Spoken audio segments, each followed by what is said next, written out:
But of course, hello, Judith. How are you doing today? Hi, Luze. How are you? It's been a while. It's been a while. I always see you in outings. But coming to you, Judith, let me ask, what has been one of the most terrible thing that has ever gone on social media or, you know, media, whether papers or radio or TV, and you're like, this was so terrible and it was not true at all? Honestly, it was my nude pictures. Yeah. Yeah, it was something I'd never seen coming. And I have a big family. I have a mother, I have a husband. I have kids that are growing up. I have kids that are going to school. I have people that I inspire. And for them to just wake up and see such a picture of me, it was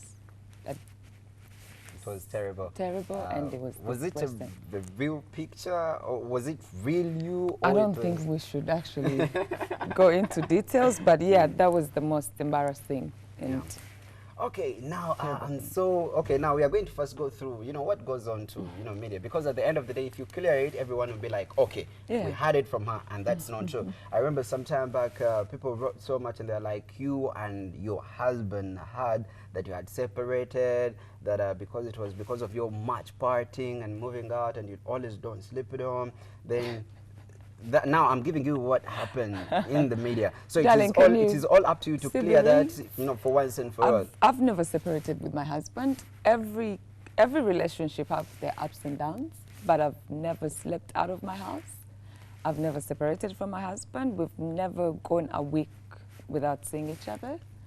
Media will always talk. People will always talk. At the end of the day, when they don't talk about somebody, that means you're nothing. Yes, very So true. they talk about Judith Hart. They have to wake up and create a story so they can sell their papers. Yeah, just like when they wrote and they're like, Judith Hart and Exodus, something is going on. You know, but at the end of the day, once I leave my husband, I don't think I'll be wearing my rings. Because that means I'm done with this relationship, so I'm moving on to something else, and I have to try. Exodus is been friends with my family. We've been friends. I had a very sick sister in hospital in Mulago. She almost died, and that's how I got to meet Exodus. He used to come pray for my sister. That's Moshe. He's my cousin, actually. Yeah. He's in Canada. But anyway, I feel... with Exodus, I think people need to get over it. Different people are photographed with different people. If I see you with Desire Luzinda, I could actually go and tell somebody, oh, guess what? Luza is actually with Desire Luzinda. But that's because I want to create a story, so you can be... I'm using that story to actually get something from you. Because I remember I did that story and you hated me so much. I was like, she hated I actually didn't hate you. I prefer we used to do good interviews. Then you just walk out like, no, understood. No, Sagala. You know, it pissed me off that you actually made me your subject for a whole week. You always came on TV and said, Nera ngendo gamba Judith Hart tugenda mubeerako for one whole week. And I'm like, what have I ever done to this guy? And instead, you can talk about me, but before you say something, I prefer for you to get in touch with me and say, Judy, naoli denga bagamba, is it true? And then the answer I give you is what you use to create the story. Because we used to do that, but anyway, let's leave that. There's something making me so happy. There's something that is making me so happy. You know, I've seen these t-shirts and, you know, Judith Hart, you know, and you go ahead, yeah. Of course, we do more for the world than the world does for you. Of course, that is success. And I've seen you working with different kids and you're helping them out. You know, it is one thing that I've always loved doing, but, you know, when you wake up early in the morning and you have the money, you know, to help those kids, it feels so great because almost half of the Ugandans go through the lives, you know, those kids go through. So tell me, what's your inspiration? Why is it that you are like, you know, I feel, you know, you got the attachment with the kids and like, I feel like I want to help them out? Yeah, you know, growing up, my dad passed away during the genocide. So I was left with my family, and I understand how it feels like not having one parent. Although my family was there for me, but I lacked that father. And there are these kids in orphanages. that actually don't have anybody. And some kids have been actually dumped by their parents because they couldn't take care of them. So it's so hurtful. And charity is something that I love doing. It drives me crazy. I wish I could give and give and give until I have nothing to give, because these people out there really need our help. And the little I have, I prefer to share with them. Sometime back, I'd gone to anyway, you know, everyone goes through that kind of life. Even me personally, it's not like, you know, me, I grew up, no mother, no dad, no nothing. Ever since I was a kid, you get, so it is all about hustling, all that. Yeah. But now, you know, how are you going to be doing this? Are you going to be moving with other people? Because I looked and I saw like, this is not the first time you're doing it. You've done it for the last, I don't know how many years. So this time, how do you plan to do it? Do you want other people to also come join you? Or I've always used my own money. But this time, since it's schools, I'd love for Ugandans to come join me and give whatever they can give, just for us to go on with the projects that we want to do. It's something nice. God always rewards us, so it would be nice for Ugandans to actually join me. It's a good cause. It's always nice. You get the little you have. Let's just share it, and I want so many people to join me in the cause. So now, when they want to join you, how can they do it? We have. How can they do it now? Like someone's there and like, you know what? I feel like I also want to join, you know, Judith Hard, so that, but they want to get in touch with you, but they don't have access. How can they do that? We have a Facebook page, Team Judith Hard. I can give them. We have a number. It's very okay. It's very. Or they can email us at hard105@gmail.com.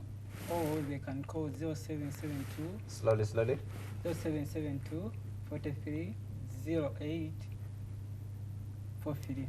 Okay, now we are going to repeat that number. You can get a pen, you know, it's all about, you know, you don't know. If you can eat chamsanan chaguro, you can eat, you know, you can take breakfast, lunch, then supper. There are kids who don't even have that. And most times it's not because of their own making, but it happens just like that because, you know, their parents may either drop them or they lost their parents or something. So it's all about hustle, and you never know if Obama can be the president of the world, because if you're the president of United States, then you can be anything. But you know, if you see his, you know, starting up, it was not that easy. So now let's get that number in case you want help. It can be easy. You could be like, you know, I have some clothes. Let me buy some clothes. Give out these kids. You know, it can add some impact. What's the number again? 0772 43 73 08.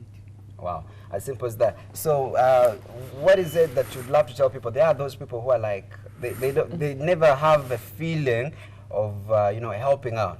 But now someone has their money and then they're like, me, can, you know, okay, how would you tell someone to help another, you know, most especially when it comes to the kids? The kids are the future. So at the end of the day, we need to invest in these kids. It's not investing, it's helping these kids get a future, follow their dream. Some kids want to be this, but they cannot be that because they're not in school. And that's why I decided this time to do schools, because these kids are the future.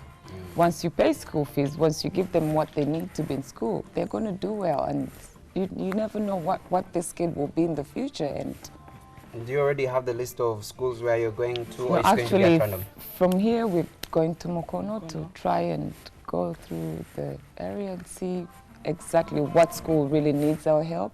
We're not just giving all schools. We have to pick certain schools that actually need us more. Okay, there's a message there.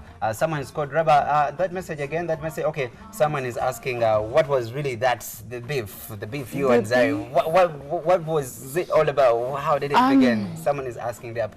I'm sorry, Barbara, but today it's all about my work. I'm not going back to history.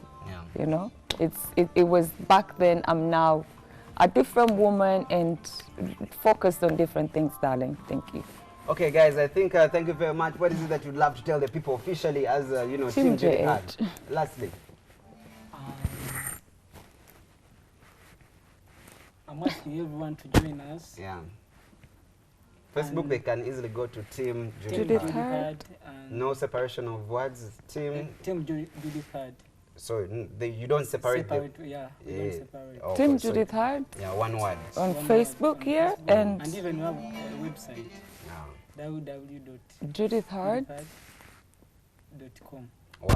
Okay, guys, I think we are going to be calling it a wrap, but you know, when it comes to helping other kids, I know what it means. You can stay sometime, you know, without a meal and you feel like, wow, but now imagine the kid out there, you know, they don't know what they are going to eat. It's not like the father is there or the mother is there, but it's just all about a hustle. But anyway, no worries. I think we're going to be calling this a wrap. Our promoter, Ali, is here, and of course, I'm going to be giving you some footage about that. And of course, with this, you know, the number they've given you can help out also. Thank you very much with my entire team until we catch up at night today. Of course, Vinny Ganta is also having a show at Cyclone. Let's be there at 11:30. Turn it up, preloaded will be here again. Thank you very much.